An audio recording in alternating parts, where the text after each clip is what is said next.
আসসালামু আলাইকুম। হাতের লেখা সুন্দর করা পার্ট 8-এ আপনাদের সবাইকে স্বাগতম। বাংলা খাতা থেকে আমরা সরাসরি চলে আসলাম গণিত খাতায়। দেখব গণিত খাতায় কি মাপে সুন্দর করে লিখতে হয় এবং লেখার দূরত্ব এবং মাপ কিভাবে সঠিক রাখতে হয়। আশা করছি এই ভিডিও দেখে আপনারা হাতের লেখার ইমপ্রুভ অনেকটাই করতে পারবেন। দেখতে পাচ্ছেন এখানে গণিত খাতা, আমরা গণিত খাতায় সরাসরি লিখব। তবে আমরা পেন্সিল দিয়ে না লিখে সরাসরি কলম দিয়ে লিখব। এটা দেখতে পাচ্ছেন ম্যাটাডোর পিন পয়েন্ট 5 টাকার কলম।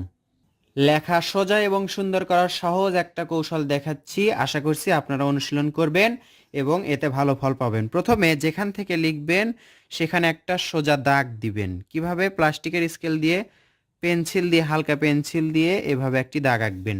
যদি এরকম দাগ দিতে না চান তবে প্রথমে এখান থেকে দিলেও হবে। কীরকম করে আপনি দেখুন, এই দাগ দেওয়ার পর আমি দিচ্ছি এখান থেকে, দেখুন 0 থেকে 1 সেন্টিমিটার, এভাবে 1 2 3 4 5 6 7 এরকম করে যত লাইন লিখতে চান সেরকম করে প্রত্যেক সেন্টিমিটারে একটি করে দাগ আঁকবেন। ঠিক এরকম এই পাশেও একটি করে দাগ আঁকবেন।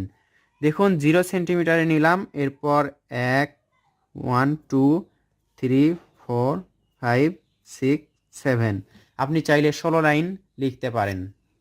গণিত খাতায় 16 থেকে 18 লাইন বা 15 থেকে 18 লাইনের মধ্যে রাখলে ভালো হবে। তবে আপনি এই মাপে অনুশীলন করুন, আপনার লেখার মাপ আরও সুন্দর হবে। আর আশা করছি এই মাপটা আপনার জন্য পারফেক্ট হবে। এরপর কি করব, আমরা পেন্সিল দিয়ে দেখুন এই মাথা সমান করে এভাবে হালকা করে দাগ আঁকবো। আমি এখানে 7টা লাইন লিখব, এজন্য 7 লাইন দাগ আঁকলাম। আপনারা চাইলে পুরো পৃষ্ঠা বা আপনারা পুরো পৃষ্ঠায় এরকম করে অনুশীলন করবেন। আর এক পৃষ্ঠায় 18 থেকে 19 লাইনের বেশি হতে পারে বা 19-20 লাইন এরকম হতে পারে। বাংলা হাতের লেখা সুন্দর করার পাঠ 7-এ আমরা শিখেছিলাম লেখাটা কিভাবে একটু করে ছোট করতে হয়। এজন্য বাংলা খাতার যেগুলো লাইন আছে তার থেকে একটু করে কমায়ে আমরা অনুশীলন করেছি। ঠিক সেই মাপটা, যেই মাপটা আমরা 7 পর্বে শিখেছি, সেই মাপটা এখন আমরা এখানে অনুশীলন করব। চেষ্টা করবেন প্রত্যেকটা অক্ষর, প্রত্যেকটা শব্দ এবং প্রত্যেকটা বাক্য সুন্দর করার, লাইনগুলো সোজা রাখার, তাহলেই লেখা সুন্দর হতে থাকবে। অনেকেই মনে করে যে আমরা যদি এরকম আস্তে আস্তে লিখি তাহলে তো লেখা দ্রুত করা সম্ভব হবে না, পরীক্ষায় দ্রুত লিখতে পারবো না। আসলে লেখা শেখার সময় লেখার দ্রুততাকে প্রাধান্য দেওয়া উচিত নয়। লেখা শেখার সময় লেখা খুব ধীরে ধীরে শেখা ভালো। এভাবে লেখা অনুশীলন করতে থাকুন, এতে আপনার লেখা সোজা হবে, অক্ষরের মাপ ঠিক থাকবে, মোট কথায় লেখা সুন্দর হবে।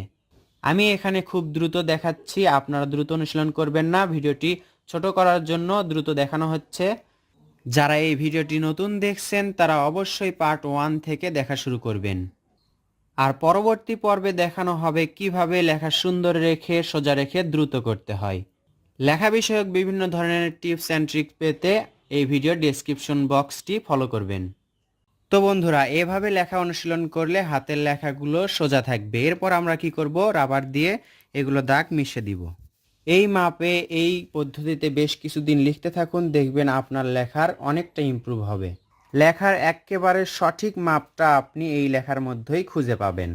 আর হ্যাঁ, আপনারা সব সময় চেষ্টা করবেন অক্ষরগুলো আমরা যেভাবে শিখেছি, যেভাবে প্রত্যেকটা অক্ষর স্পষ্ট করে সুন্দর করে লেখার চেষ্টা করেছি, ঠিক সেইভাবেই প্রত্যেকটা অক্ষর সুন্দর করে লিখতে হবে এবং নিচের যেই দাগটা আমাদেরকে ফলো রাখতে হবে, প্রত্যেকটা অক্ষর যেন নিচের দাগের সাথে সমান থাকে। এভাবেই ধাপে ধাপে আপনার হাতের লেখা সুন্দর করুন। ভিডিওটি দেখে আপনারা শিখতে পাচ্ছেন কিনা বা আপনাদের ভালো লাগছে কিনা অবশ্যই কমেন্ট করে জানাবেন। পরবর্তী ভিডিওর অপেক্ষায় থাকবেন। আসসালামু আলাইকুম।